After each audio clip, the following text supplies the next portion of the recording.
greatest pleasure to be found in Porsche's 982 chassis. 718 Boxster and 718 Cayman exists between the edge of grip and the edge of control. It's a place of pure joy thanks to the sweetest stability control system in existence, one that lets you look over the edge without actually jumping, but which also never punishes you for doing so. These are machines we've appreciated for years now, approving enough of Porsche's least costly sports car in either its roadster or coupe forms, or both, to award them 1910 Best Cars Awards, including a 2018 honor. The newest version of the cars, the GTS, makes the experience even more enlightening. The GTS designation isn't new, having first appeared on the 904 Carrera GTS in 1963. The modern formula for GTS models is to add the performance features available elsewhere as options and package them with a modest bump in power for an all-in price better than it would cost to piece everything together. And that's exactly what the Boxster and Cayman GTS models accomplish once again. Their starting prices of $82,950 and $80,850 representing a value over comparably equipped S models. The goods. Standard equipment includes all the hardware a serious driver would order anyway: the Sport Chrono package, Sport exhaust, PASM adaptive dampers, Sport seats plus, brake-based Porsche torque vectoring, 20-inch wheels, and an interior with micro-suede applied strategically for both function and beauty. Plus, the turbocharged 2.5-liter flat-4 has an additional 15 horsepower relative to the S model Boxster and Cayman, bumping the total up to 365 horsepower at 6,500 revolutions per minute. Torque remains the same, 309 pounds-to-foot when paired with the base 6-speed manual transmission.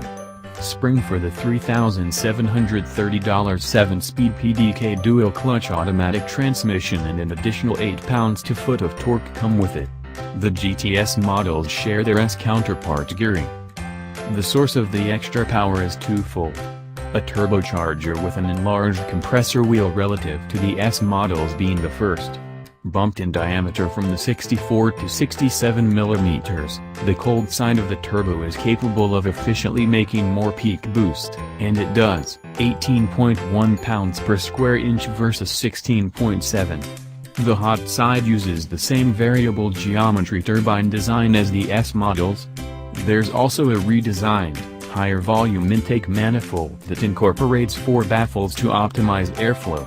The baffles look like restrictors at the intersection of the plenum and intake runners, and they allow proper filling of each cylinder's combustion chamber at the higher boost levels that the engine achieves.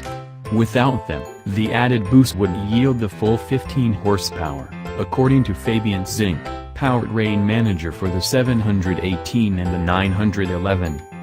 The extra goods. We drove both GTS models through the unrelenting hills and valleys of southern Spain as well as on the 26-turn Circuito Ascari racetrack. On dry roads, with the temperature barely above freezing, the GTS spoke clearly about its limits, with a slight brush of stability control intervention when needed but never punishing with intrusive consequences. The standard Sport Chrono pack includes PSM Sport mode, a more lenient level of stability control that allows greater slip angles and more wheel spin. Think of it as a hero maker. Still, with so little grip and being on cold rubber, the limits were low until we found the right surface and drove heat into the tires. Then, whether equipped with a top or not, the GTS became the mid-engine Porsche we've come to love, plus a little more. The 4 familiar driving modes, normal, sport, Sport Plus, and individual, controlled by a knob between the steering wheel spokes are here, too, allowing drivers to rapidly toggle to their desired setup. The standard Porsche active suspension management lowers the car's 0.4-inch relative to a base model fitted with the passive suspension.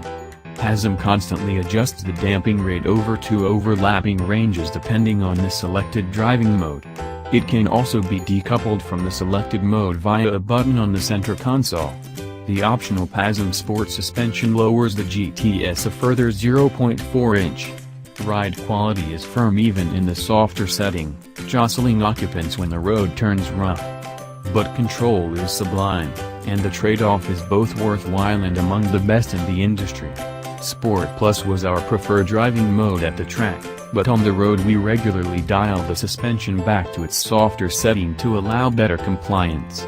The anti-roll bars in the GTS are stiffened about 10% relative to the S, and body roll is never disruptive or, honestly, even noticeable. Steering, as ever, is quick enough to direct the GTS prudently while speaking a language we understand. The S model's variable ratio rack is shared here as well.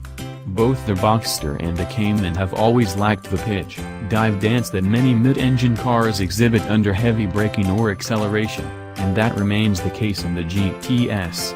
As a result, the steering weight and feedback are consistent, giving the driver a trustworthy place to go about the business of driving hard. The double extra goods. Few cars do this as well as either the Boxster or Cayman. Every control, in fact, offers steadfast feedback and confident response. Even cars that had been beaten on track for days prior by other waves of journalists offered a brake pedal with drop-the-anchor stopping power, although we did notice a difference among individual cars. That was with the standard iron rotor brakes, however, which consist of 13.0-inch front and 11.8-inch rear rotors with 4-piston calipers at both ends. Carbon ceramic brake rotors, with 13.8-inch discs all around, plus 6-piston front and 4-piston rear calipers, are optional and would likely shrug off the challenge of stopping a dump truck, let alone a 718.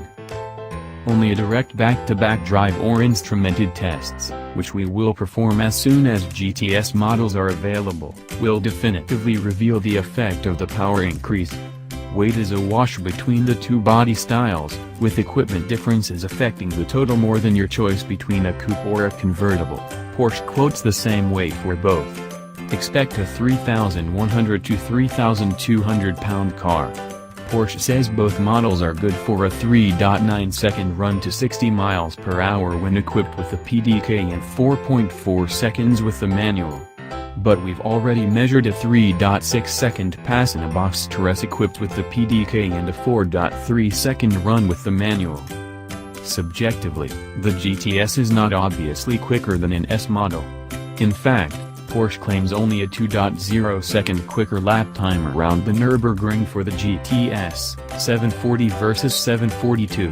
But, like the S model, the GTS will produce pure stoke when it goes on sale early next spring. Finding its rhythm on a track or a deserted road is a pinnacle experience among any of today's sports cars. These Porsches are cars that talk, cars that listen, and cars that dance confidently across the edge of grip and back, top or no top.